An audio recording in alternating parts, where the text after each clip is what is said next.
Good evening, ladies and gentlemen. Welcome to our school committee meeting, August 31st.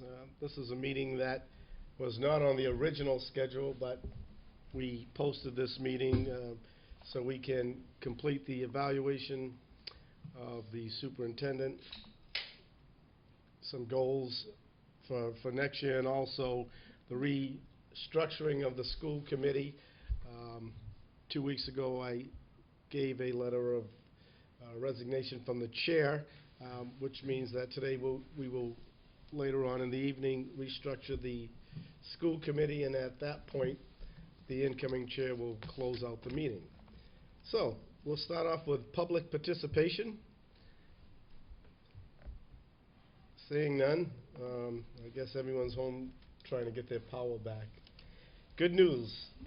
Let's start with Dr. Rabinovich. Thank you. I'd like to use this opportunity to personally thank a group of transportation workers that answered a call. Last Friday, I believe it was, there was an emergency planning meeting that Mr. Andrews had at the Onset Fire Department. And after the meeting, I was called by the police department and asked to see if we would provide transportation to anyone who wanted to be evacuated from their home and brought to one of the shelters in town. And so Vanessa Cole, who was the secretary at the transportation department, put this together. And we had both of our mechanics, Ted Nagel and Bill Roy, Laura Atwood, Marie Ferreira, Peggy Peacock, Pat Gomes, and Lynn Butler all volunteered and worked. Between them, there was an 8-hour shift on Saturday and a 4-hour shift on Sunday through noontime on Sunday. If people called the town's emergency number looking for transport, then they'd call the bus garage and these folks would transport them. So I think that's a bit of good news that we had people willing to do that. And also, the Tremont Rehab and Nursing Care Center collected school supplies from their residents and presented them to Jan Rotella today. And we're going to be presenting those school supplies to the Hammond School to use for our kindergarten students. So that was another bit of good news. Thank you. Dr. Rabinovich, if you will, I'd like you to touch on, during the storm, the making of buses available and also reaching out to the community, which I thought was very nice for a lot of people without hot water. If you can just mention a couple of things that the school has done. Okay. Actually, this morning I made it around to all of the buildings, and I happened to walk in, and I had sent an email to our principals asking them to excuse the absences for families that couldn't send their children today or tomorrow because they hadn't had power. Mr. Palladino let me know, actually his secretary let me know, that in conversations with parents yesterday that had called in, Mr. Palladino had made the high school locker room facilities available to parents who called.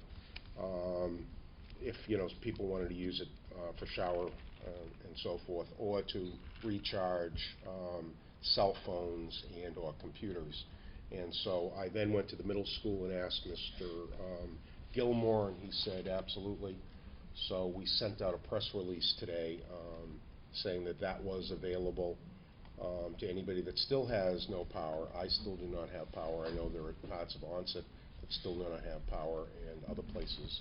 I believe Jeff also doesn't have it where he lives. So we are making this available. There'll be a Global Connect call this evening letting parents know about this, anybody that wants to use it.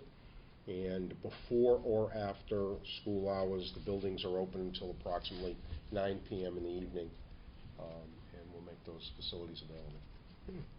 Thank you. Rhonda, anything? You know, I think probably everyone will echo same thing that I'm about to say, just thanking all of the staff, workers, just everyone who came out during, before, during, and after the storm to help in the efforts and making sure that people were safe. I know that, like we're talking about here, there are a lot of people that were affected by this, not only by power, but just dangerous situations with downed trees. I had a personal experience with the harbor master that was absolutely phenomenal in what they did after the storm to help clean up people that had issues. So again, I am in awe and absolutely thank everyone who went out and helped in protecting folks of Wareham, as well as the cleanup efforts afterwards. Thank you. Dr. Sylvia? No, I'm just curious, because I haven't had a chance to talk to Dr. Rabinovich, and I did get a call tonight from a parent that was a little concerned about, school starting and so forth. And I wish I would have had a little bit more information, not that I was required to have it, but were the schools in our area in session today? Upper Cape started yesterday, Yeah. and was in session yesterday and today, yes. Yeah. Many schools were not, don't open before Labor Day, Okay. so they weren't scheduled to open. And the other thing that I couldn't tell them that I wish I could have is, were you in consultation with the safety agencies like the police department, fire department, Absolutely, and so forth? yes. And were there any discussions made about like down wires, and because the little ones are walking to bus stops? Yes, and I had a conversation with Police Lieutenant in charge of operations, and we talked about the wires that were down. Bus drivers were aware of it. Parents themselves moved some bus stops away from any wires. Okay. And many of those wires are being dealt with as we speak. I mean, the inside trucks are still out working. All right. And the only thing is, I'm glad you're using Global Connect, but you probably could have used it a day earlier, just to inform people of what was going on and what precautions we had been taking. So, Yep. anyways, thank you. Jeff? I don't have much to add other than I think difficult situations either bring out the worst or the best in a community, and I think this seems to have brought out the best, and that's great. And also, of course, we dodged a bullet. This was a tropical storm. It could have been much, much worse. Rachel? No, I don't have any good news. I'll have some things at the end. Okay. And again, the same thing. It's a tough decision whether to have school, not have school, but that's why we put people in positions. That's a business decision. I know people have asked me my thoughts, and I have faith that Dr. Rabinovich, and through consultation with the police, fire, and all the necessary departments, made a decision that they were comfortable with. I know, being an employee of NSTAR, one of the first things that are done is that crews go out and check first for live wires and deactivate them. So that's one of the top priorities. Hopefully everybody made it through, and everyone gets their power back real soon. Nothing else? Minutes of the meeting for August 17th. If there are no corrections to the meetings, entertain a motion to the minutes. I'm sorry, no corrections to the minutes of the meeting. I'll entertain a motion to accept them as reported. Move to accept as reported. Second. All in favor? Aye. Opposed? Abstention? Unanimous. Superintendent's evaluation. What I have is, I prepared an Excel spreadsheet. Each member has it. The superintendent has a copy. All it is the individual scoring from each committee member. What I'm going to do is just go through this without giving you the names, just the scores that were reported in the total, and at the end, the total averaged by the committee and what it means in terms of salary for the superintendent. After I'm done doing the presentation on my Excel spreadsheet, I will go to each committee member. They will have the opportunity to read any or all of their comments or none of them. Understand that under the new laws, all of these documents that are turned in will become public information. So if someone doesn't read all their comments tonight, you'll be able to access that tomorrow. I have the form here that has to be signed by myself and Dr. Rabinovich, which I'm sure will be done at the end of the meeting. All of that information will then become public information, and all you need to do, and this is for the media or anyone, is to go through the process of obtaining these documents, and I believe that would be through Michelle at the superintendent's office. The first were goals and objectives. There were 4 goals that were set for the superintendent. This category had a maximum of 60 points. Now, without getting into detail, there's a formula on how we come up with the 60 points, and also in general responsibilities, there's a potential 40 points for a total of 100 possible points. What I will do is just read what the category, the goal was, and I'll read the scores across that were given, the total, and in this category there were a possible 60 points. The first goal was to provide a system of integrated programs and curriculum with rigorous expectations that maximizes proficiency in all core subject areas and closes the achievement gap for all students. The highest score you can get in this category would be 20 points, and Dr. Rabinovich received a 14, 16, a 12, 14, and 16. In goal number 2, expand the application and integration of technology to improve learning, instruction, and the organization of the school community. 10 possible points maximum in this category, and Dr. Rabinovich received 2 8s, 2 7s, and a 9 in that category. Goal 3 was to facilitate school and community partnerships to enhance the education of our children. This category had a possible 20 maximum points, and the superintendent received 3 scores of 16, 114, and 118. And goal 4 was to procure sustainable resources necessary to provide an excellent learning experience. 10 possible points in this category. Dr. Rabinovich received 2 7s, an 8, a 9, and a 10. Out of 60 possible points, Dr. Rabinovich received in goals and objectives a 45, 47, 45, a 46, and a 49, and the average for the goals and objectives was 46 out of 60 points. In that category, just to be clear, if the superintendent received 0 to 2, that was considered unacceptable. 3 to 4 points needs improvement. 5 to 6 is satisfactory. 7 to 8 is very good, and 9 to 10 points was outstanding.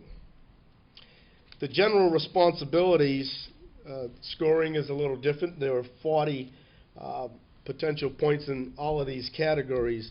A score of 4 is outstanding, 3 is very good, 2 is satisfactory, 1 needs improvement, and 0 is unacceptable.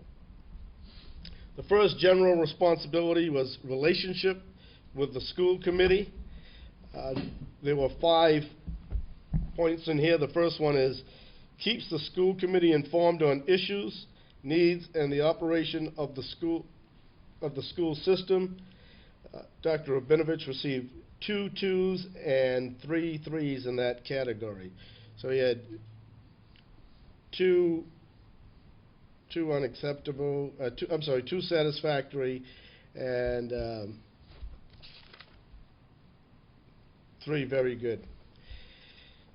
Number 2 was offers professional advice to school committee on items requiring committee action with appropriate recommendations based on a thorough study and analysis.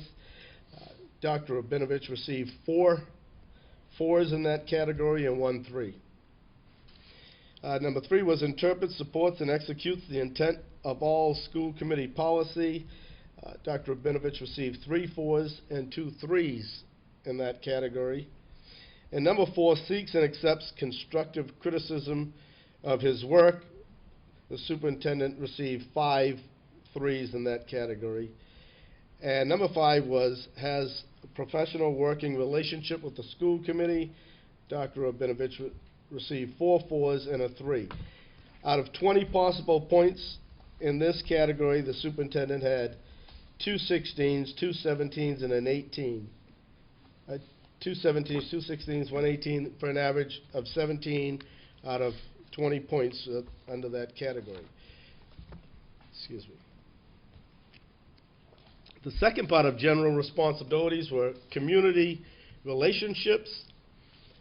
There were 4 points in this category, and number 1 was maintains community respect and support for the school district. The superintendent received 3 4, 3 3 4. Considers problems and opinions of all groups and individuals. The scoring was 4 4, 3 3 4. Develops friendly and cooperative relationships with the news media. Was 3 4 4 4 4. And actively recruits and utilizes community input. It was 4 3 2 3 3. 16 possible points in that category. The superintendent had totals of 14, 15, 12, 13, and 15 for an average score of 14 out of 16 possible points. The third part is general responsibilities with staff and personnel relationships. And there were 8 points in here for a total of 32 possible points. And again, that's if he received a 4 for all 8, that's 32 points. Number 1 was develops and executes sound personal procedures and practices, and the superintendent received 3 3 4 3 2. Develops good staff morale and loyalty to the school district. The superintendent received 2 3 3 4 3. Treats all personnel fairly while insisting on performance of duties. The scoring was 4 3 3 4 and a 2. Delegates authority to staff members appropriate to the position each holds. Scoring was 3 4 3 2 3. Recruits and assigns the most qualified personnel in terms of their competencies. The scoring was 3 3 4 4 3. Number 6 was encourages participation of staff members and groups in planning, procedures, and policy interpretations. The superintendent received 4 4 4 3 3. Number 7 was evaluates participation of appropriate staff members and groups in planning, procedures, and policy interpretations, and the scoring was 4 3 3 4 3. And number 8 was takes an active role in the development of salary schedules for all personnel and recommends to the school committee the levels which, within budgetary limitations, will best serve in the interest of the school district, and the scoring was 4 4 4 3 4. 32 possible points in that category. The superintendent got scores of 27, 27, 28, 27, 23, for an average of 26 out of 32 possible points.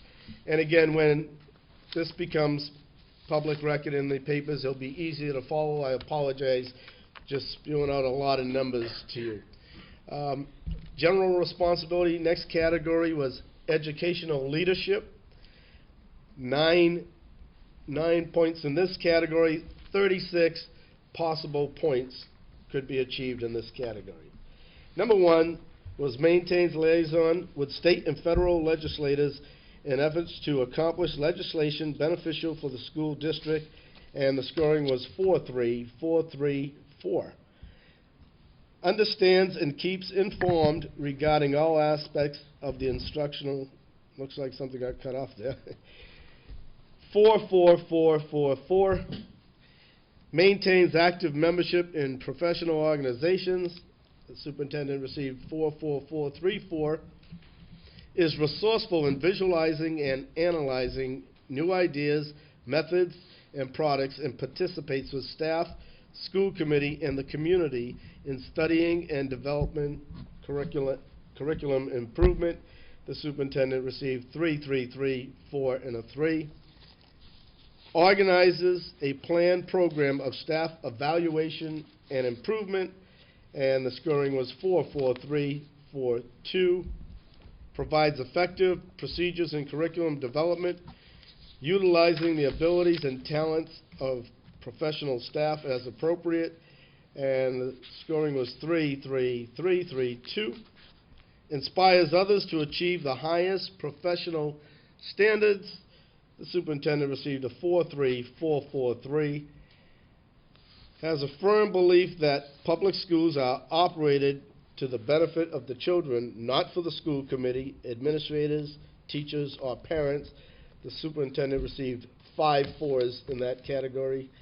And number 9, ensures that all schools meet minimum proficiency standards on federal and state mandated student achievement tests. The scoring was 2, 3.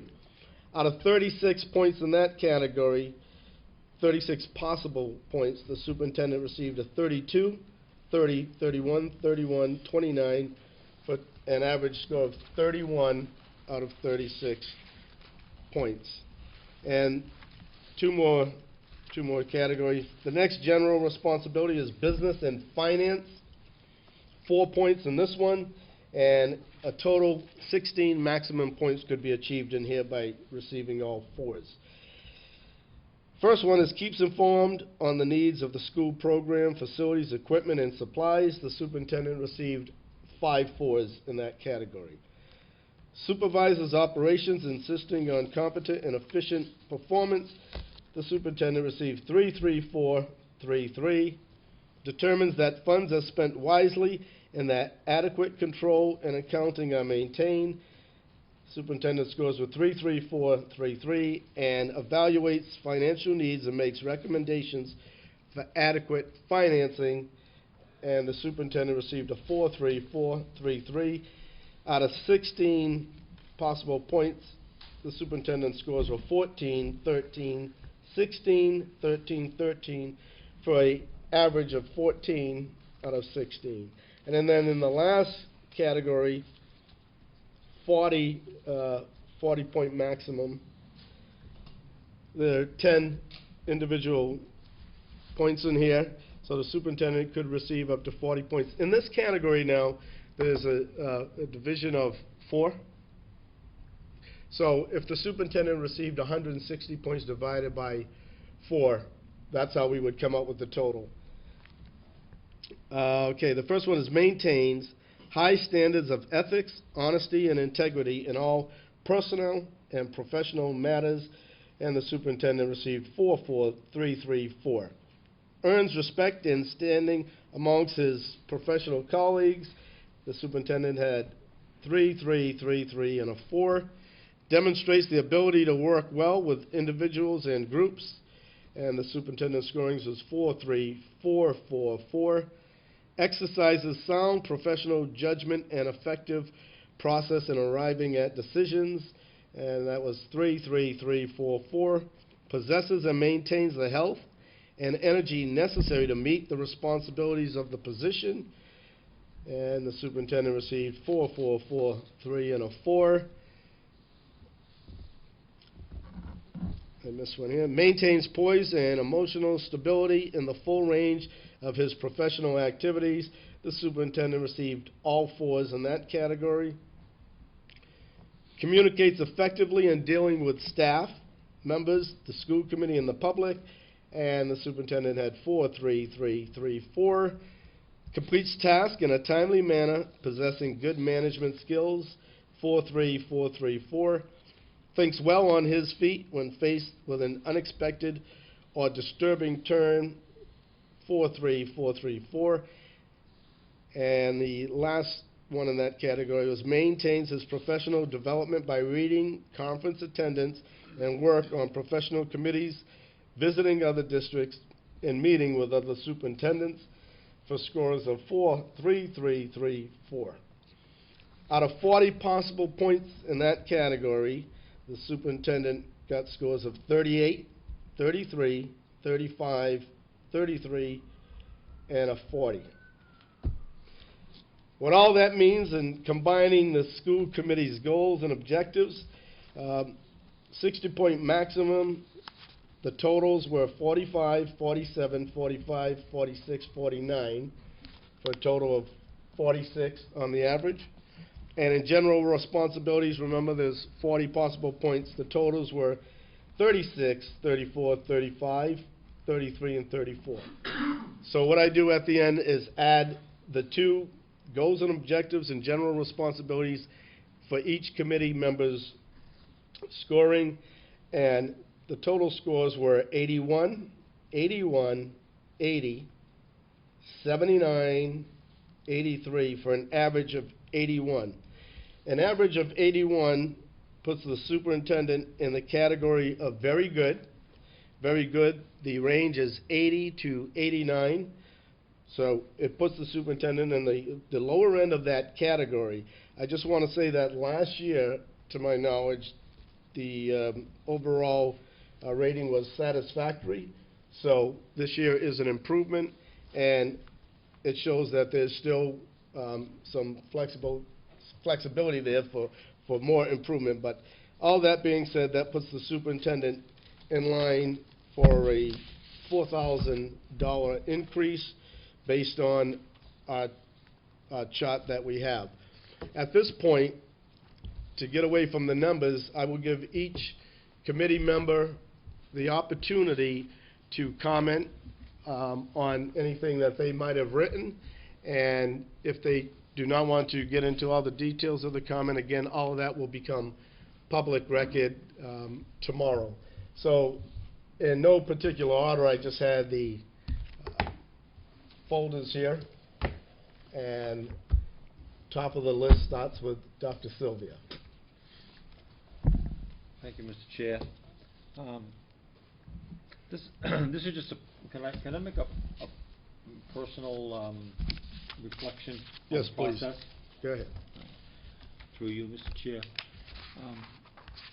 I had an awful lot of time to think about the process, and I was chair last year, and I had to deliver this report.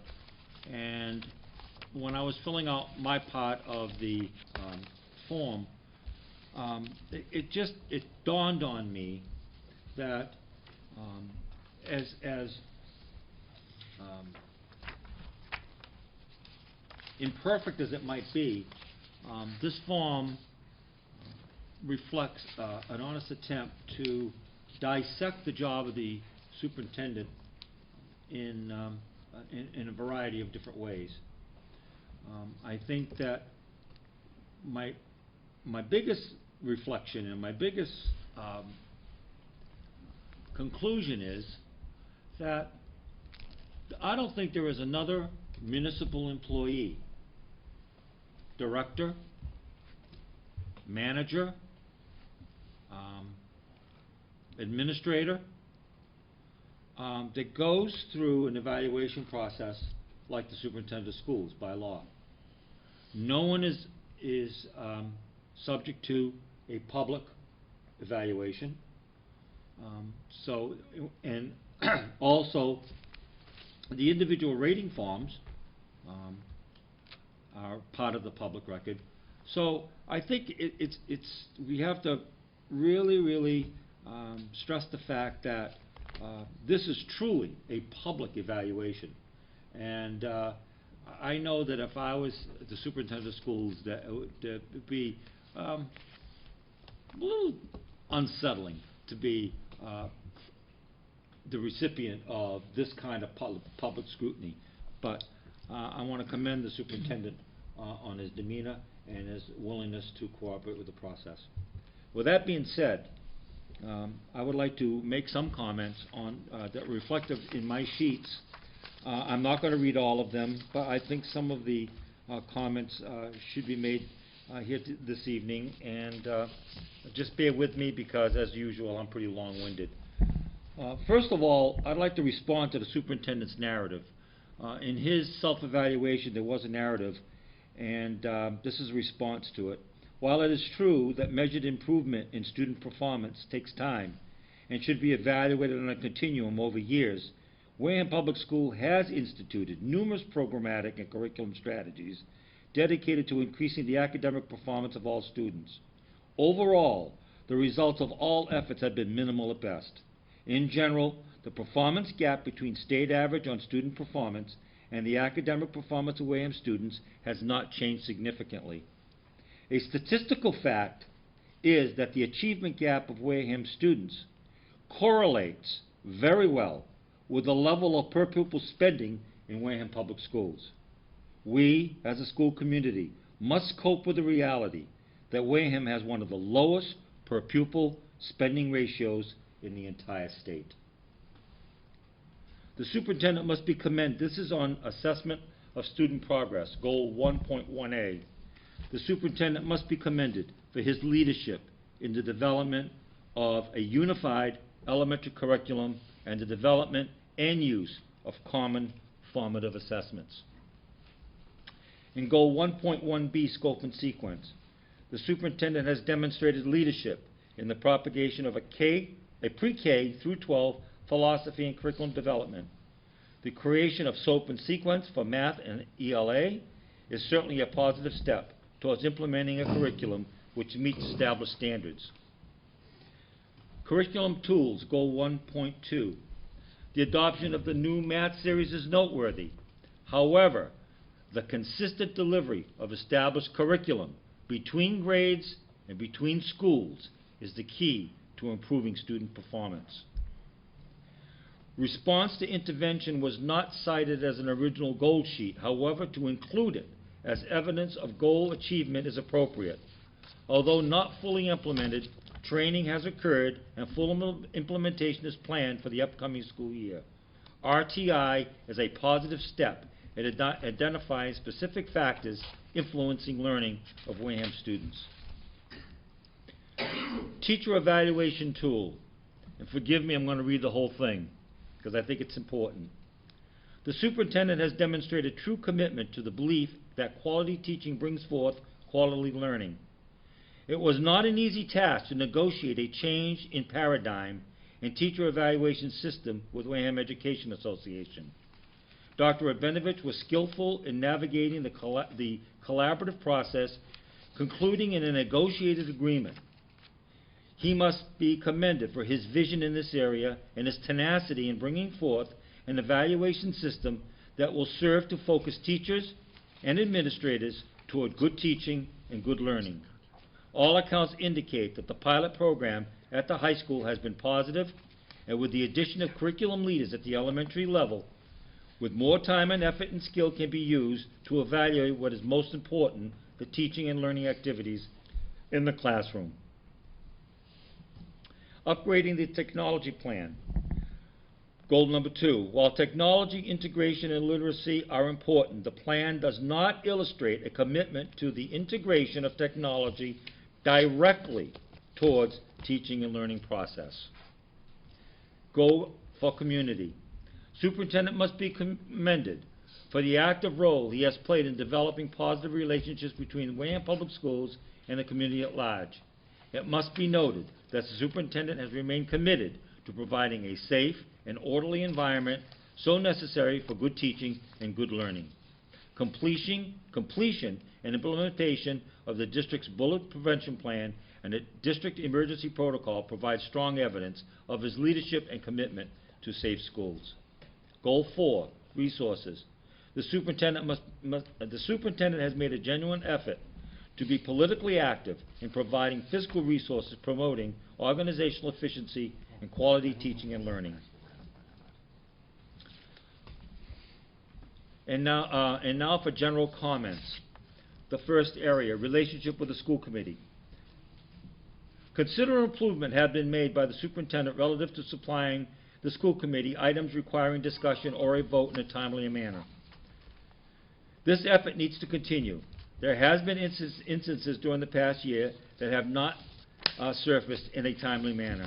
There have been times where the school committee was not informed of curriculum or operational matters which related directly to policy.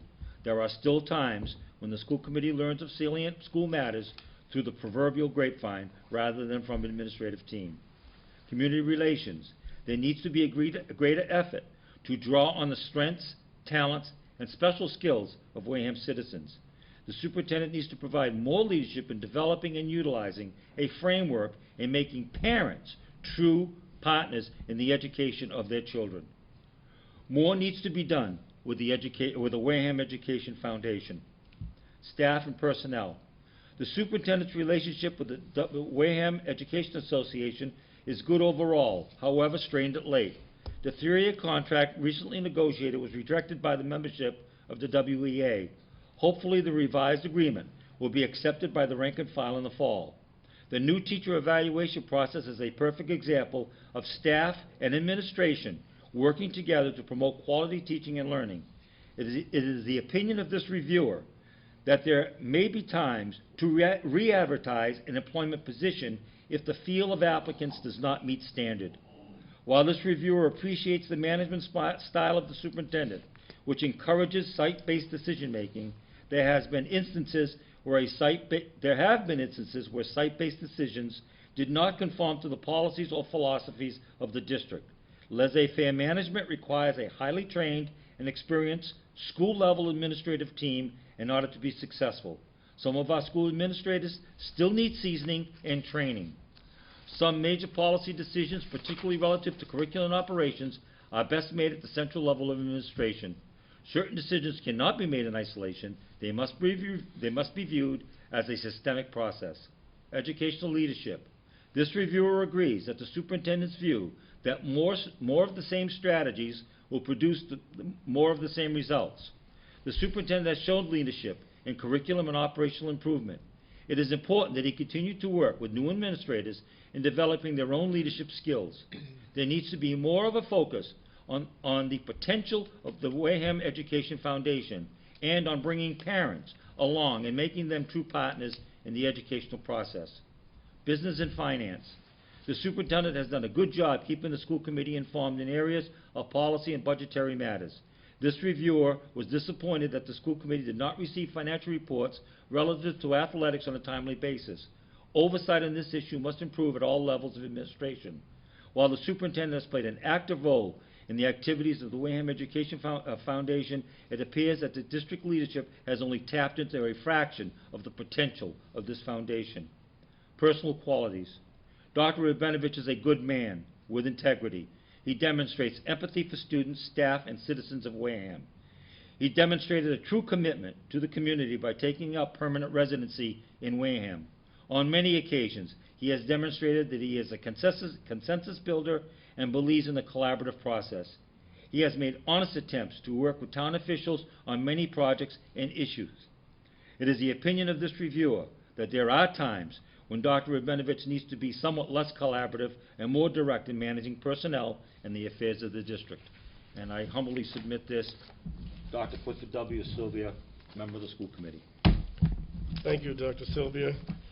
And again, as I stated, some members just touch on some of the comments, but there's a lot more that's available for public release. In no particular order, just so my colleagues know, Mr. Sweat will be next, followed by Rachel and Rhonda, and then myself.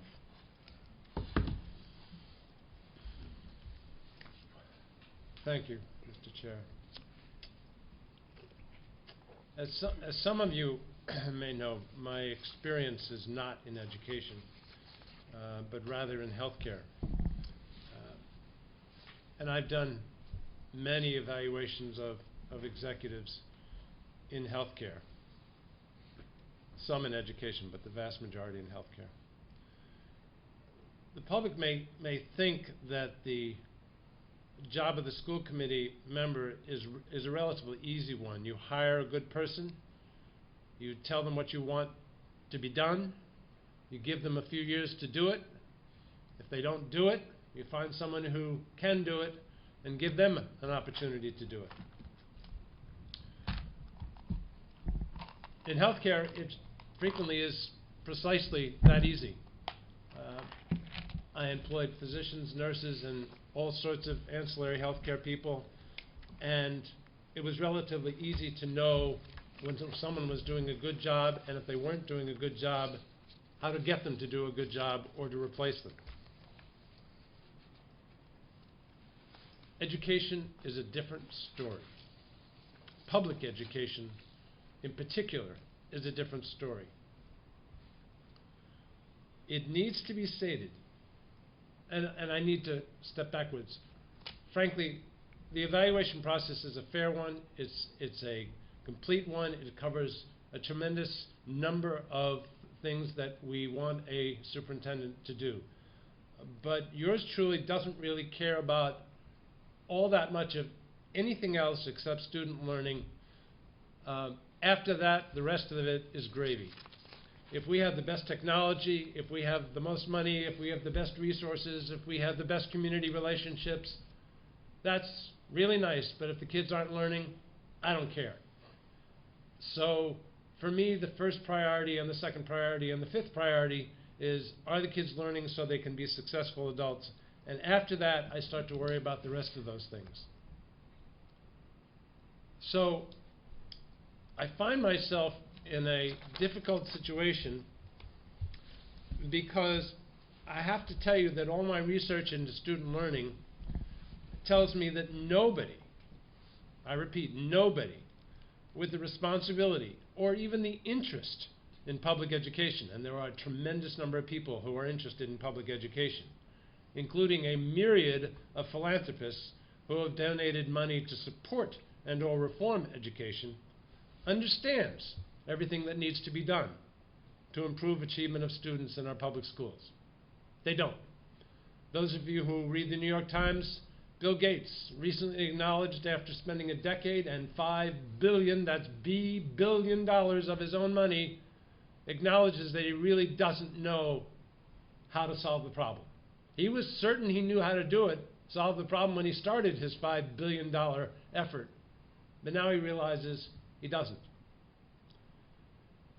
Not only do these well-intentioned philanthropists not know how to solve the problems of student learning, the list includes the Department of Education of the federal government, which continues to demand that all students achieve proficiency in English, language arts, and mathematics by 2014. Yes, folks, that's 3 years from now. Everybody will be proficient.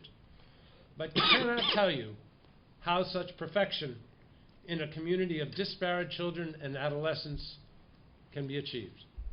They can't tell you. They can tell you to do it, but they can't tell you how to do it. The state of Massachusetts, which is given the responsibility for providing the testing and holding individual districts accountable / punish for any failure to achieve this perfection, is capable of telling a district that it has failed, but incapable of giving the failing district a formula that will guarantee success.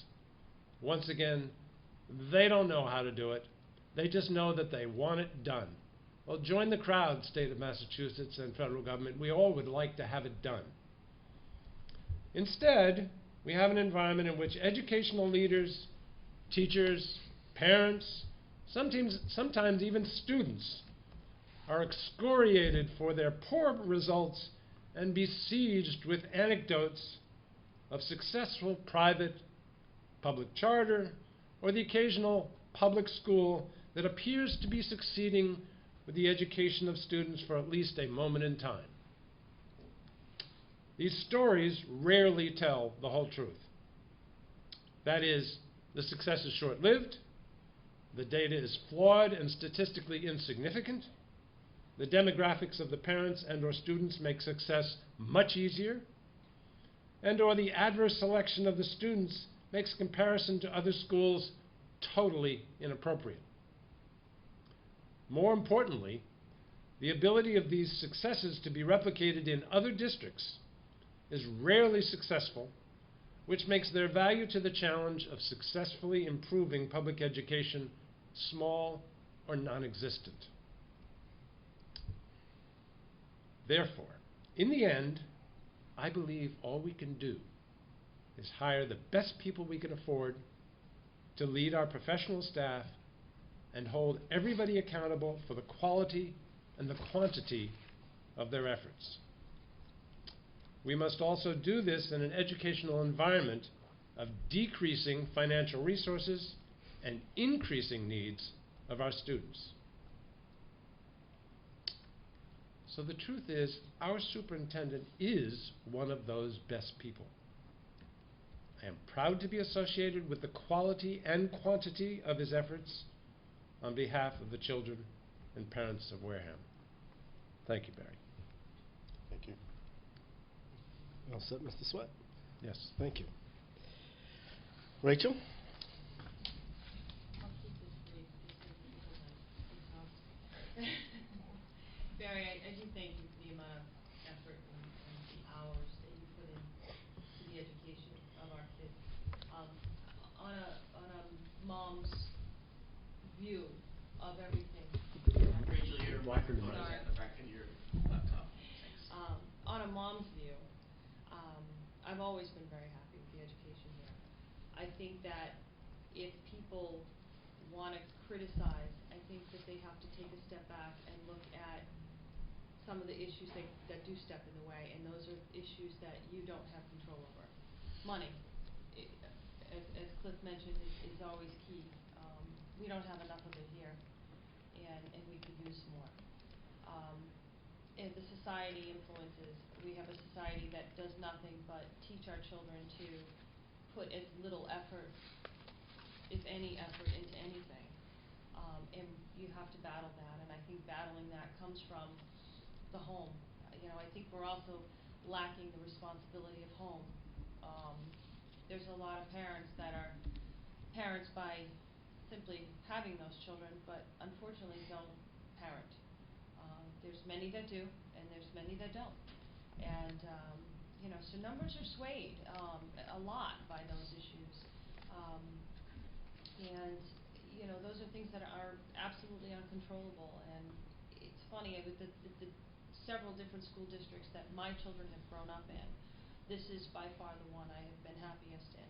The one that I find has been the least stressful for my kids on their educational development, but especially their personal development, which I'm much more interested in. I'm really not a stickler in my home for grades, but I like the fact that my children can get up and feel confident. They're proud of who they are, they're proud of where they're from, and they hold a confidence in them that I never got to experience growing up. And that has a lot to do with where we live, the type of kids we live, and we have very, very diverse school in a lot of different ways, and kids seem to be very well accepted, and there's a good environment there, and that's great. Numbers, grades, MCAS means nothing to me, which I know is no big surprise to anybody. I think that our school system has to deal with a lot of outside influences that we can't, we cannot control. Parent involvement is a great thing. Doesn't happen like it used to. That's an old school philosophy that just doesn't happen anywhere. And it's not just here, it's everywhere. It's a problem everywhere. People are busier. We've created a society where everything is done for us technologically, but we're busier than we've ever been. And you can see the result of that. So I thank you for your efforts. I'm very happy and very pleased with the education here, and I know you've put in an exorbitant amount of hours, and I greatly appreciate that. Thank you. Rhonda? Thank you. I'm just going to go ahead and read some of the comments also. I think it's better. I usually get flubbed up when I usually try to speak from any other place. So I just want to say that I'm when it comes to the overall goals of that you put forward this past year. I'm confident in the district's accomplishments when it comes to procuring resources available to us, as well as purchasing and using technology within our available budget.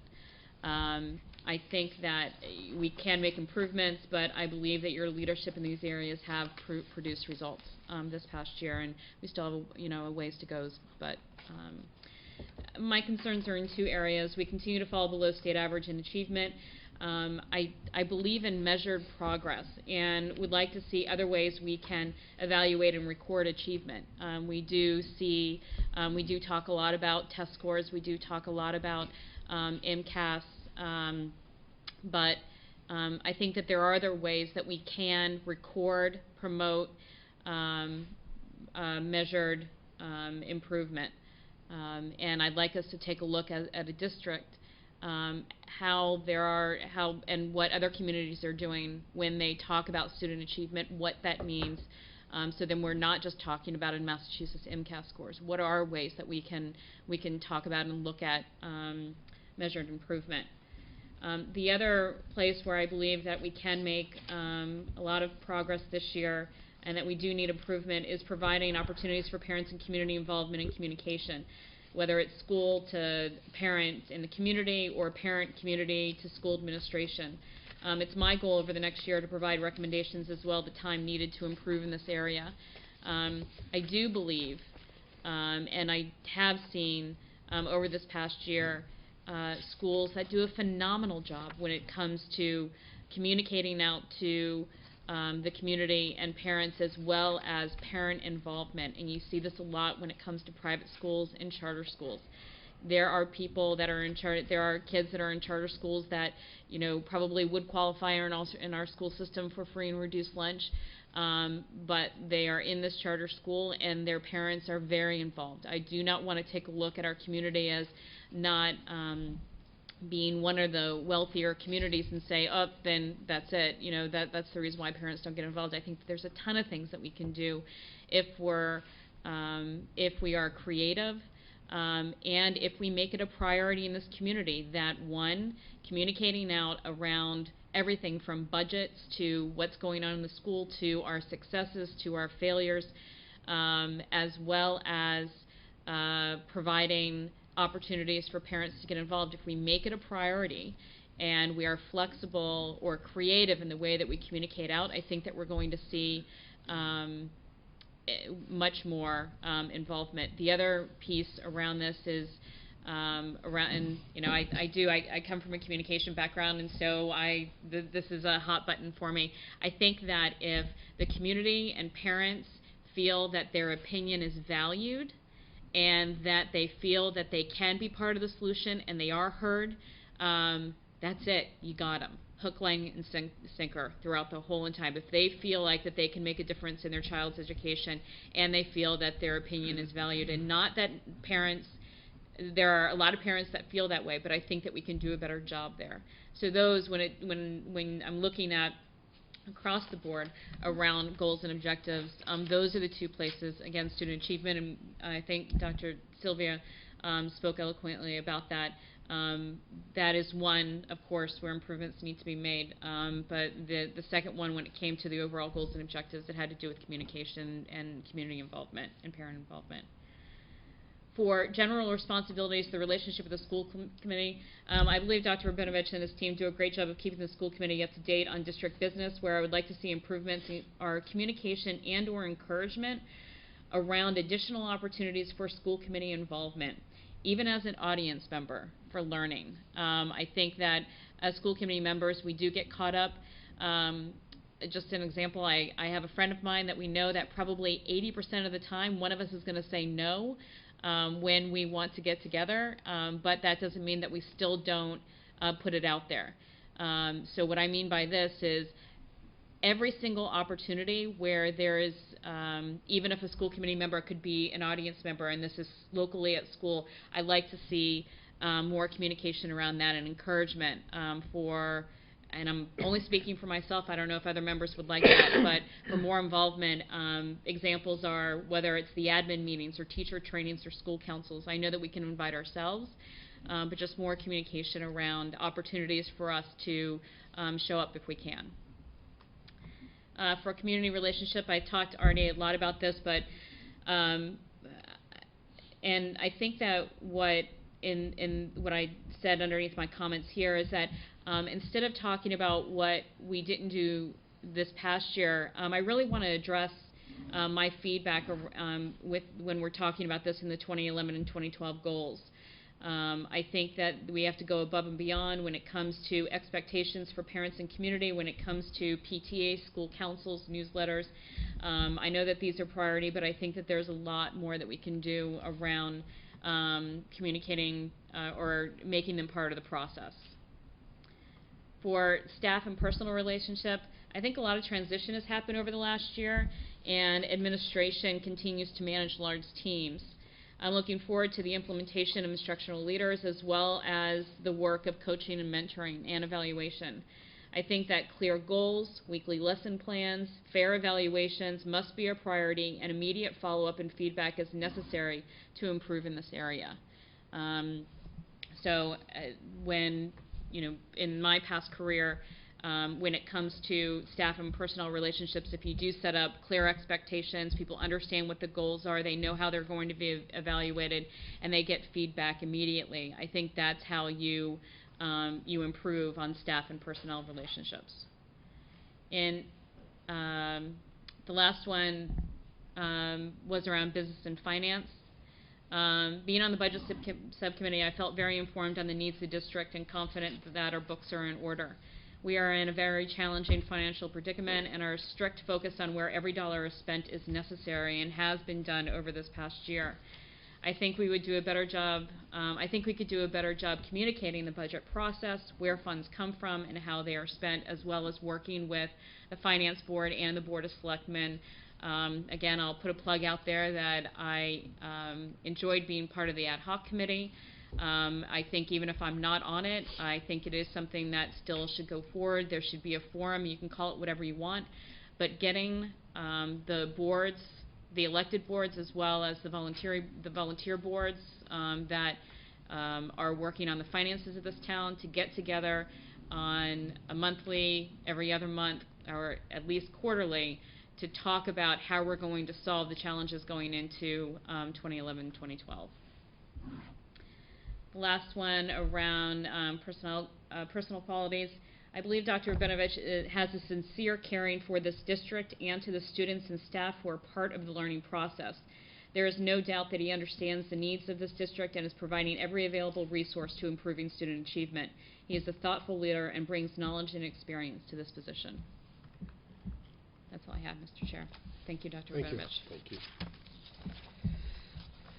All right. I'm just going to touch on a couple of things, and again, I know some additional media came in after.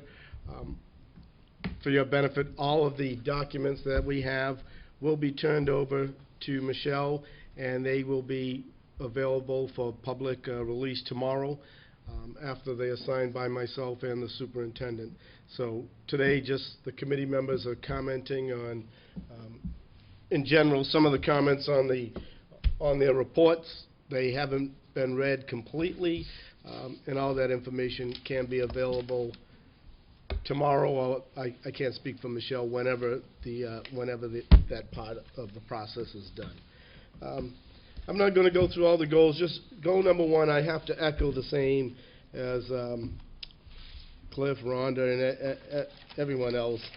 I think the main focus is closing the achievement gap. I realize attempts have been made, however, the gap remains significant, and I think the superintendent needs a little more focus in this area. And I do want to give the superintendent credit, because if I have to, I think a couple of weeks ago the superintendent had to evaluate himself. And if I have to do a self-evaluation to my boss, believe me, I am never, ever, ever giving myself an unacceptable. The superintendent gave himself an unacceptable in the achievement gap, MCAS and all that, and I think pretty much the committee was in agreement with that. I think that says a lot. It's not someone just saying, I'm outstanding in everything, or very good, or satisfactory. that shows that he is concerned about that area, and I really appreciate that. In general responsibilities, community relationships, despite hearing some complaints from parents on the lack of a response from the superintendent on certain issues, I feel the superintendent needs to put more pressure on the principals to follow through on parent issues. I believe in the chain of command, and all avenues should be addressed before reaching the superintendent's desk. I think the superintendent has gone over and above to involve himself in many community activities and should be commended on that. Overall, I think the superintendent's community relationship is outstanding. As far as educational leadership, for the most part, I rank the superintendent on the high side in this area. I feel he has worked extremely hard with the principals and the staff to provide them with the best opportunities to succeed. The one area that is still a major concern with my colleagues and the superintendent, of course, is the achievement test that I just talked about. And that's where I probably gave the lowest rating for the superintendent. But all in all, I think there's a great working relationship there in educational leadership. And in business and finance, you can't get blood out of a stone. And therefore, I think the superintendent has done exceptionally well with the resources that have been provided to him. I feel the superintendent has showed responsibility and has sharpened his pencil when tough cuts had to be made. I was disappointed in the delay of the athletics report, which I feel the superintendent should have pushed for a better response based on past experiences in that particular area. Personal qualities, the top score you can get in this category is a 40. I gave the superintendent a 38, which I think is pretty good. I find it hard for anybody to get 40 out of 40. We all have a couple of faults. I just don't believe that anyone can get 40 out of 40. The superintendent has been outreaching to the community. He has been very active in many events. The Onset Cape Verdean Festival, he's been active in cooking about 2,000 linguiça sandwiches. The Martin Luther King Day, I'm not sure if that's the official title, but Martin Luther King Day at the Boys and Girls Club, and also numerous organizations. I do feel there's some work that needs to be done with the staff to strengthen those relations. Overall, the superintendent excels in this area. So I feel that with a few adjustments, taking the criticisms and some of the strengths pointed out by my colleagues, that I'm confident that the superintendent can score in the high 90s next year, which would be a goal for me to see. And I think that means a lot, because then he would go from satisfactory to very good to outstanding. And also, the one focus I want people to understand is this evaluation is part of a tool, is part of the superintendent's contract. People will always focus on the bottom line, what the monetary amount is or anything. And all I have to say is, is forget the amount of increase and remember the increase in the amount of improvement that has taken place in our school system. Wareham is probably one of a handful of schools that are funded at minimum. I know ever since I joined the committee, Dr. Sylvia keeps drilling that through. We're on bare bones, and it's unfortunate. And I think Dr. Rabinovich has to be commended for the resources that he has to make tough decisions to make those cuts. And I know the superintendent would like to have reduced class sizes, plenty of teachers, nice classrooms, and instead of you go to Minot Forest and you have art on a cart, the only thing I want to see on a cart is coffee. And it's unfortunate that that's what we're faced with in these times because of financial constraints that we have. Nobody wants to use that word override, but believe me, folks, it's almost to that point where I don't know what else we can do. You always hear, pretty soon we're just going to have to close the doors. And that's unfortunate because Wareham, I bleed Wareham, whether it's sports or in the school, and I think we have a great system. Again, I want to thank the superintendent. It's very difficult. I had my one-on-one performance review at work, and all it is one-on-one with my boss in a closed room. To be evaluated, critiqued, and everything in front of the 5 committee members, the audience, live TV, the newspapers, I don't think I could sit up here and do that. So I want to thank the superintendent, and I look forward to good things coming for the remainder of this year and as long as you're here. Thank you. Thank you. That concludes the superintendent's evaluation. Again, all this information will be available, I'll say by the end of the week, maybe tomorrow.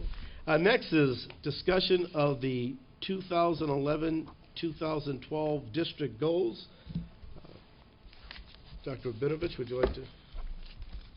Well, I think I'd rather hear from people Okay. about the goals, and even though this looks like a finished document, I'm thinking of them as a draft, and particularly if certain members have suggestions, what I'd like perhaps is a one-on-one session with the member to look at the particular goal and restructure it so we don't have to keep bringing this back over and over again. So that would be my hope. Okay, in no particular order, if any member has any comments or anything on the 2011-12 goals, or if the intent is to meet one-on-one with the superintendent to discuss them, and naturally after we restructure, the new chair might set something up that we can report out at that point. So I don't know what the pleasure of the committee is. Rhonda? I do like that idea. I mean, I have several comments, and I'm glad to hear that these are just draft, because I think that's important for us to sit with you one-on-one to kind of walk through so that you understand. And I think it comes right out of this evaluation. I know that probably most of my comments are going to be due to the evaluation process and what I would like to see changed. So, I mean, I completely understand if any other members do have comments at this time, but I'll reserve mine until I have an opportunity to sit down with the superintendent, walk through his goals with them, see what he comes up with after that discussion, and then I would probably have comments in a public forum after I have that chance. Mr. Sweat? I don't have any problem with that format, but I do think we need to keep something in mind, and that is that this has to be done reasonably expeditiously, because we do need to weight the goals as part of the evaluation process going forward. That weighting requires a vote of the committee, and we don't want to be doing this in December, when half the year is over. So we do need a fairly strict timetable about meeting with the superintendent, putting it back on the agenda, and voting as a committee as to what the weight of these goals will be. Mr. Chair? Go ahead. I would say that, at least personally, I would be ready to have this on the agenda. I mean, I would find the time, if the superintendent has the time to meet. We have a meeting next week. I have a suggestion around that. Since we have this meeting that was not planned, that we had this week, my suggestion is that we don't meet next week, that we cancel our next meeting, but that we come back on the 21st. That will give us enough time to have those one-on-ones and have this ready for discussion and the vote that you're talking about for waiting.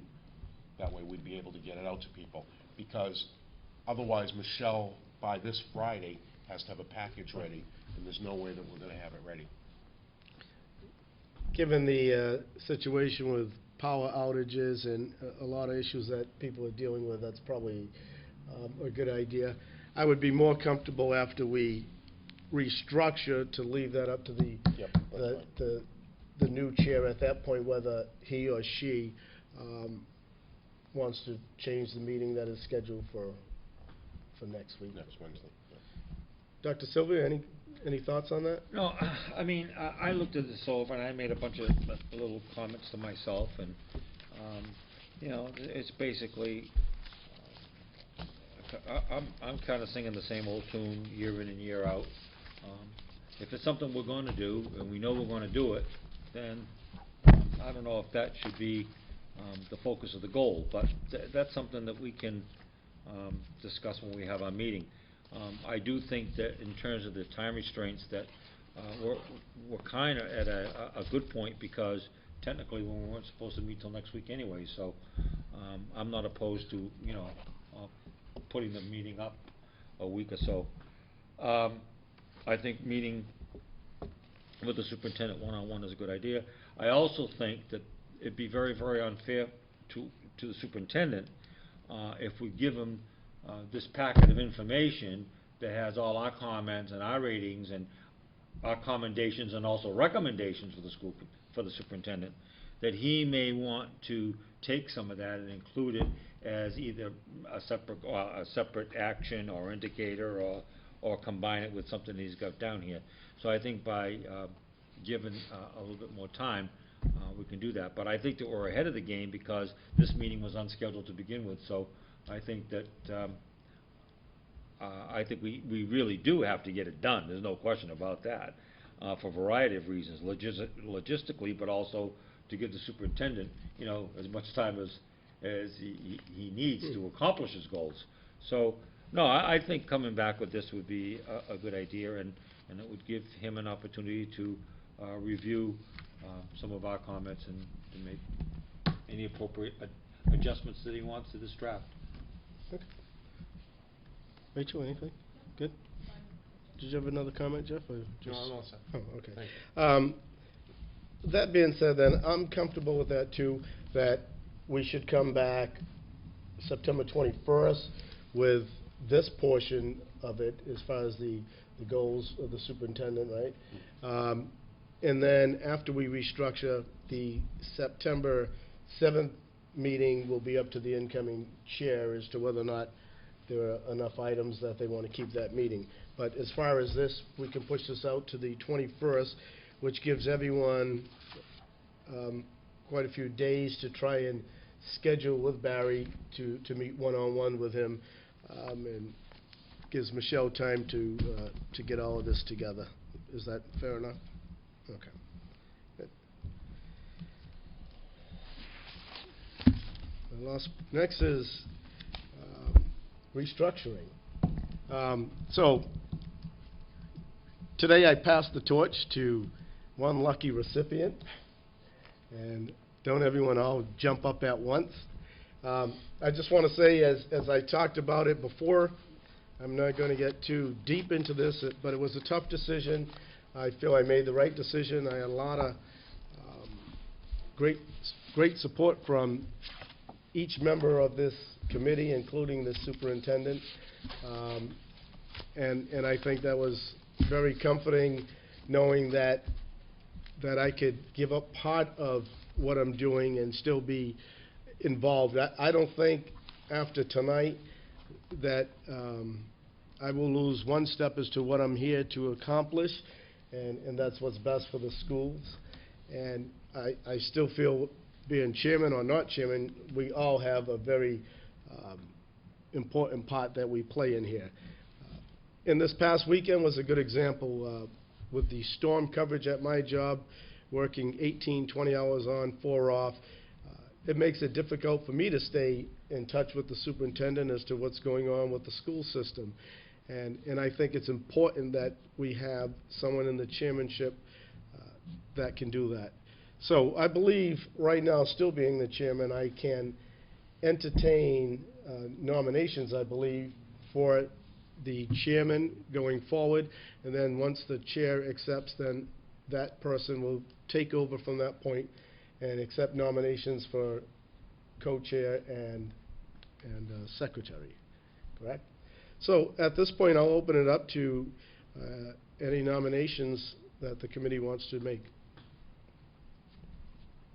I move that the assistant chair move up. Could you specify the name, please? Jeff Sweat. So we have a nomination for Jeff Sweat. Seconded. Any others? All in favor of Mr. Sweat assuming the position of chair effective immediately, signal by saying aye. Aye. Opposed? Abstentions? Abstain. One abstention. 401. Congratulations, Mr. Sweat. Best of luck to you. You now have the floor. Thank you, Mr. Former Chair, and thank you for your leadership over these many months. And thank you, colleagues, for this show of confidence. We now have time for two more nominations, set of nominations. Do I have any nominations for Vice Chair? I nominate Rhonda Vujan for vice chair, co-chair. If she'll accept that pronunciation of her name, then... No, I then want to say it like Nope. that because we get harassed at all the meetings. Second. Any other nominations? Okay, anybody make a motion to close the nominations, please? So moved. Second? Nominations are closed. All those in favor? Aye. Opposed? Abstain? Aye. Congratulations, Rhonda. Thanks. I'll now take nominations for secretary, please. I move that Rachel Gillette take over as secretary. Second. Already here. Any other nominations? I move nominations be closed. Second. All those in favor of Rachel Gillette for secretary? Aye. Aye. Aye. Opposed? Abstain? Abstain. Congratulations, Rachel. Thank you. I'd like to move that the reorganization and nomination process be closed. I'll make that motion. Thank you. Second. Okay, this process is closed, and we're now into any other business. Is there any other business that people would like to talk about? Mr. Chair? Yes. Can we address the potential meeting on September 7th? That seems to be, I believe that's the date. That would be in order. Yes, point of clarification. When we posted the meeting for today, did we post it in lieu of, or No, so in we addition to. in addition to? So we'd have to cancel. So we would have to cancel. Okay. What is your thoughts about what the agenda would look like if we met? Is there anything of substance that couldn't wait until the 21st? The most substantive report that we have to give is on our MCAS scores, and unfortunately the data is quarantined until September 15th, so that it could not be given at the 7th. So the 21st is when we would be able to give that report. Sounds like a reason not to meet on the 7th. Anything else you can think of as a reason to meet? There's nothing that we have to do. Everything can wait. I believe the high school had put off the request about where to have the prom, but I believe they can wait until the end of September for that. Any member think of a reason we should meet on the 7th? Sounds like we have a consensus to cancel the meeting on September 7th. And the 21st is timely as far as you're concerned? Yes. Okay. Fine. We will be meeting on the 21st. Any other topics for any other business? Rachel? I actually would like to discuss the opening of school today. My experience was not a good one. I spent yesterday, quite a bit of yesterday, fielding quite a few phone calls. The logistics of it were extremely difficult. And I am hearing over and over again from people that today's opening was actually added to an immense amount of stress. I have safety concerns about opening it. Please, Kenny, this is nothing against registrar. But yesterday afternoon, the numbers were 39% of Wareham was out of power. There were quite a few areas that were cut off that did not have passable roads, and quite a few areas with live wires still. I know several families that contacted me that bus stops were at areas that were closed off due to those live wires and trees down. When they've contacted the school, they were told to call the DPW. And, which is not good enough. You know, in my book, it's not good enough. First of all, the DPW has nothing to do. They cannot and do anything until those live wires are taken care of. Fire departments spent a lot of time on Sunday trying to remove as many trees as they could, but live wires leave us with no option. They have to stay until the power's cut. And I understand that there were many people on the Eastern Coast that have been hit by this storm, and many hit a lot harder than us. So this is not please Kenny, not a disparaging thing against NSTAR. People were stretched extremely, extremely thin, and we had to be patient, and we had to wait. But we were faced with the decision to open school, and I have to say, I was really, really unhappy with that decision. You know, I did put the emails out. I tried to get some information passed. I have to be honest, the comment of the violation of open meeting law because I was emailing my concerns of safety mean nothing to me. I don't feel it's a violation. I feel it was a deep concern. I was listening to families. I was living it myself. The logistics of trying to get children showered, cleaned, fed were monumental. And for me, it included an area of 3 towns to get that accomplished. Communication is poor because we are all turning to technology, and that means nothing when you have to leave your home to go charge your technology to actually access it. I had families calling me, their kids were distraught, they hadn't showered in days, they were having to start school, and it was very traumatic.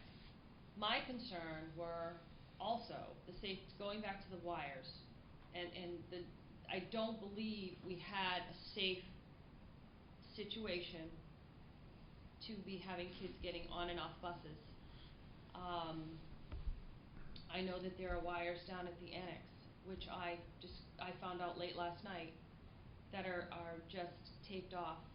And I drove by this morning, and they're only a couple feet off the ground, and I think it's a very, very dangerous precedence to set on a school property with wires low. The numerous trees and large trees that are down in school property also poses, you know, a hazard. I think it poses a hazard to our workers who are I ran into a couple workers that looked like they were the Walking Dead, having tried to get as much done as they possibly could, and that opens up a huge door of danger to them in trying to process and get dangerous work done in a time schedule. I think that today, I understand, you know, we're opening the school and letting kids shower. To me, it's a little too late. I think the door should have been opened prior to this. I think families having the opportunity to work out logistics of where they're going to shower, how they're going to provide the needs for their family, getting laundry done, some of the basics that a lot of families were faced with yesterday. It kind of became very clear that a lot of us were going to go without power for an extended period, and now it was time to buckle down and figure out how we're going to work it out. And I think families really needed that time. And I feel that a lot of families were kind of, I want to apologize to the families because I think it added a tremendous amount of stress. I know for my family, it threw us into total chaos. And I'm not the only one. I fielded far too many calls from far too many people deeply, deeply concerned. Opening the school for showers and even opening the school for a meal would have been acceptable in my book. And if it, you know, on a budgetary sense, I don't care. We'll figure it out. I think that we have to take a look at the damage that was done in this town. And for those of you that didn't have any damage and didn't lose power, that's great. but there were pockets of this town that got hit very, very hard, and there are still families that I know that are not on the list for power until like Tuesday. And I just am deeply concerned with what was the need to get these kids on the bus. I don't feel that it was safe.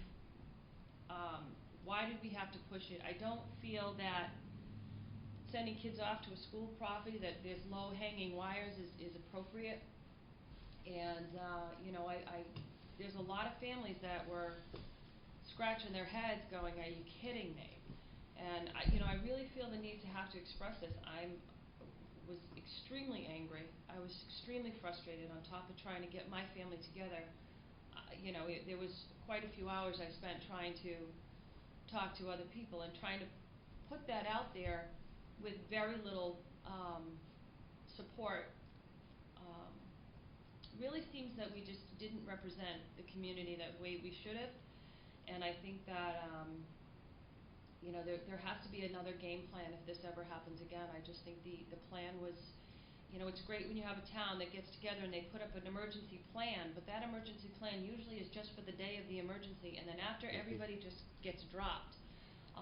And I think that the communications were poor because there was no way to communicate at that point. And it goes from the school district and it goes straight up to town hall, because I know that there were communication problems. People were trying to get answers from the town hall and they dropped the ball. But I really honestly feel that pushing this today was inappropriate. I think that it was unsafe, and our kids were put in a very unsafe situation. And I just felt the need that I needed to express that. Thank you. Anybody have any thoughts about Rachel's comments? Yeah, I Ken. do. It's a tough situation. I know. I don't take the N-Star stuff personally. It's just my job. I don't speak for the company. I had calls also about family members without power. Someone must have told them I was the CEO, and I had friends that were concerned that their boat didn't have power. But that being said, I can't get into the micromanaging of decisions made by the superintendent and his staff. As far as unsafe, I'm not sure I fully agree with that, because wires down that are taped off have been addressed by what we call bird doggers that go out and check out the situation. So I think if you see wires down, they have already been deactivated. They're not live. That's the first thing that they do. Actually, Kenny, I have to. They were not.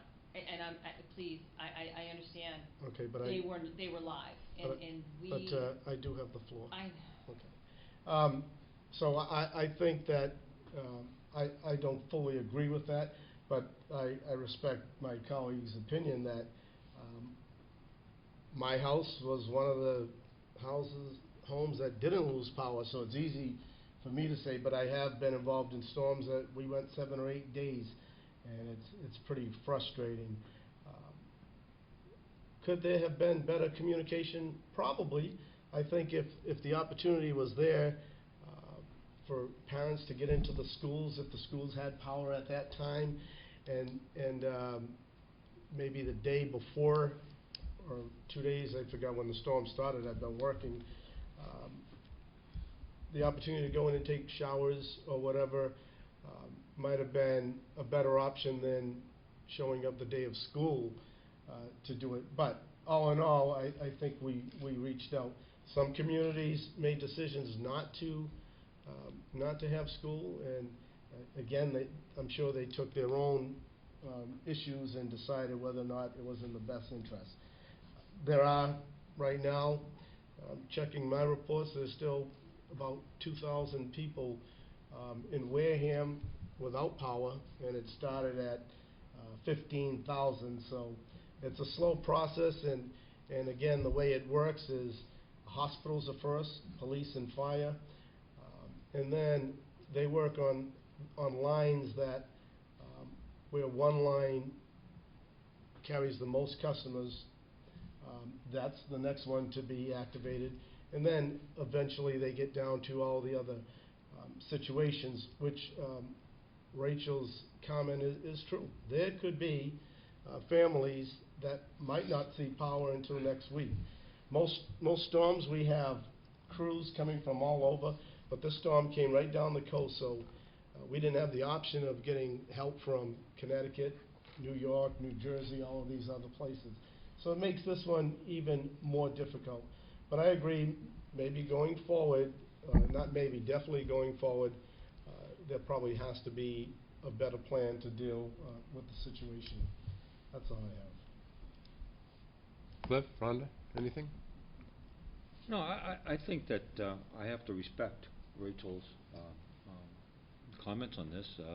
I think she's got a pulse on a section of the community that was very concerned about this.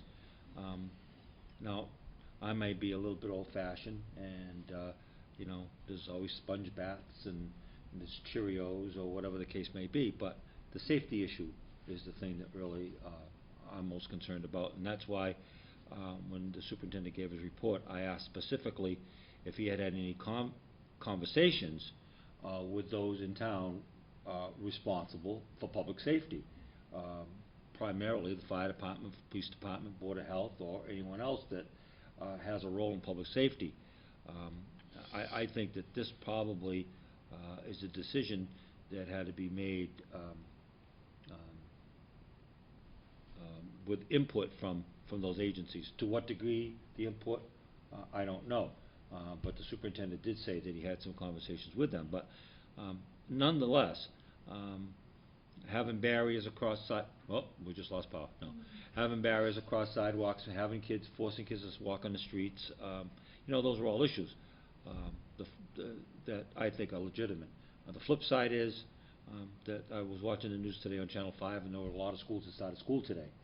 So I think that you know, maybe there could have been more collaboration on this. I don't know. I don't know if the decision would have been changed at all, but I feel that for me, the number one issue is public safety, and I would hope that there was enough conversations about that to feel reasonably comfortable that our kids were safe. Rhonda? When I first heard that the schools were going to be open the following day, I was also concerned because of just the chaos that the last couple days was at our house. I didn't have as many conversations as you did around other families, but I could just see going around and seeing the community that there was still chaos there. But I think that talking with the superintendent or through email and knowing that he was in communication with many more people that knew more information than I did, that's where I said that I felt comfortable with leaving it in the decision of the administrators. If I didn't, then I think that I would have spoke a lot louder. But the other piece that came to my decision is that I got the same phone call that I wasn't going to have power until Tuesday. And so I said to myself, how, you know, we're going to not open tomorrow, okay, but what about the next day and the next day? I think that if we open on Friday, there would still be concerns. I think if we open next Monday, there would still be concerns. And so I did agree that that having a place for people to go, for kids to go and go to school, and that if a parent, and that the superintendent did ask each principal that if there is a parent that did not feel comfortable, that would be an excused absence. That is where I came to my decision. I absolutely respect what you had to say, your concerns. I just, that's where I think I came to the decision of leaving it up to the administration on making the decision based on talking to the safety people in this community and knowing more than I did at that time. Barry? And I want to say, Rachel, I do appreciate what you've said, and particularly starting from the point of when the safety plan is made, it shouldn't just be about the day. That it does. We need to say before the storm takes out the electricity in our phones and so forth, what's going to happen, because it's already too late. When we put out the message to cancel Monday for the staff not to come in, some of the people didn't get the message because they didn't have electricity, so the Global Connect didn't. Michelle came into work because her phone was down, and so what I did Monday, and I made that call Sunday on the back porch, in the midst of the wind, and watching those trees go back and forth, that Monday morning I went around to all of the schools, and 6 out of 7 had power at that point. Hammond didn't at the point, but we knew that we wouldn't have children there for another week. The cooperative, you're absolutely right, with that wire down, and it was alive because we had power in the building, so the power had to come from it. Was concerning, and I had talked to the principal about stationing people when the children came and left to make sure that nobody would go near it to experiment, touch, and so forth. And so going around and talking to Lieutenant Walzak about the concern that I had was about the lights in town that weren't working. On Cranberry Highway, we had a few lights that weren't working, and right by the Narrows, there was another light that was not working. But once the police were aware, and then those lights began to, they turned them somehow on to blink yellow or red, so people started slowing down and stopping. I had conversations with the bus drivers, and, second guessing myself, I stopped and went on to every bus that dropped off at the middle school this morning and asked the drivers how it went. We were aware of at least 3 places. Rose Point was one, down by my way, down Indian Neck, was another wire that was cordoned off with yellow tape, and drivers were aware to stay away from those, and parents did have to move some children from stops, but the drivers did pick them up wherever they came up. So it's one of those decisions that I hope I don't have to make that often, to be perfectly honest. Snow is a lot easier, after it's done, to get that call about, the buses can make it through. But this one, with talking to the police department, maybe they didn't have all the information that the fire department might have had, because all night long I saw the fire department riding around in various vehicles after the storm, checking for wires and different things like that. So it was a hard call, and perhaps I would look at it differently.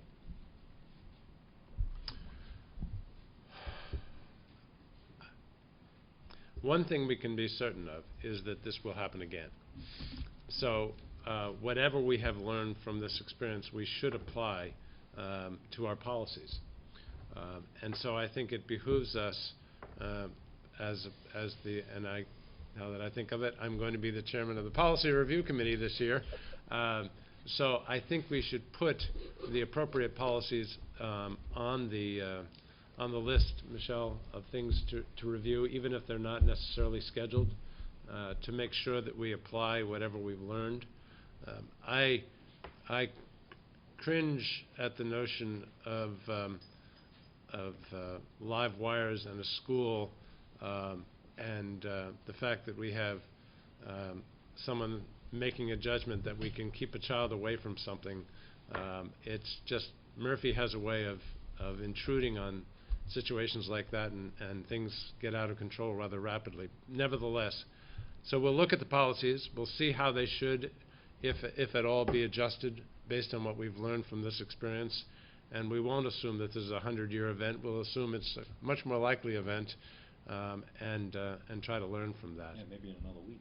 Yeah, I mean, we just don't know. There are certainly climatologists who think the severity of storms will increase. Maybe not the frequency, but the severity will. So the fact that this was ultimately a tropical storm, next time it could be level 1 or level 2 hurricane that hits us. So we need to be prepared for that. I do have one more thing to say on this subject, which is I want to make it clear that I am sympathetic to any colleague, certainly including Rachel's frustration with the fact that the decision-making process is in fact essentially defined by law. And as much as we might, as a group at times, like to be involved in that decision-making, we can't be. That does not mean that the invaluable input, because frankly I didn't get a single call, so you're obviously much better connected than I am, and therefore that much more valuable. I don't see what the value of that is, but. Well, you I'm may saying it. you may question the value of it because those phone calls take a lot of time and effort and emotion, and I understand that. But nevertheless, for the fact that you can't be a part of the decision-making process in the sense that you don't make the decision doesn't mean that input into the decision-making process isn't very valuable. So I think every member should be encouraged when they get phone calls, even if it is ultimately the superintendent's decision, to get that input to the superintendent, because he may not be aware of the information that you've got as a result of being part of the community. So I think that's critically important. But ultimately, it is the superintendent's decision, and we have to respect that once we've had an opportunity to have input. Anything more on that subject? Any other business that people would like to address at this time?